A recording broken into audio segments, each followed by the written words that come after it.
Shares of Google dropping now almost 7% on reports that an Apple executive testified in court that it's exploring adding AI search to its Safari browser. Talking a little bit about the trends as well. Deirdre Bosa has more in today's Tech Check. What do you make of these comments and this move?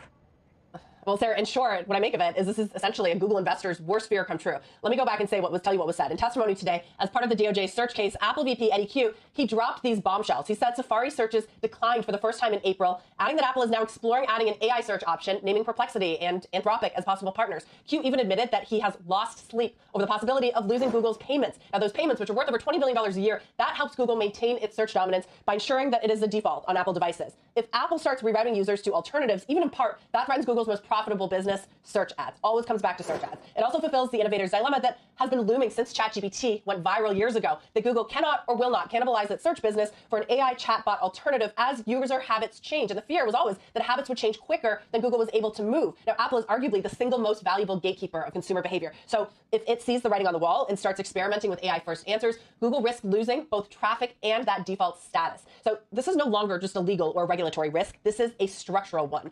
There's irony here too, guys. Over the last few months, there's been this growing acknowledgement, certainly in tech circles, that Google is moving faster than ever and collecting more AI wins. Its latest Gemini model has climbed to the top of AI leaderboards, outperforming OpenAI and others. It is also aggressively embedding AI across Android. We're seeing more ad and YouTube AI tools. It's landing big customers in cloud, but it comes down to this. Search is still the cash cow that funds everything else. Google is trying to turn this ship through experimental AI search hybrids like AI mode, which has been expanded, but that may not be fast enough. And this certainly creates a whole new huge wrinkle ahead of that big developer and AI event later this month, Google I/O, which, guys, was looking like it would be more of a celebration, a time for Google to talk about all of these wins. But these comments from Apple and Eddy Cue pour a whole lot of cold water on the idea that Google may be catching up because its core business is now seeing real threats.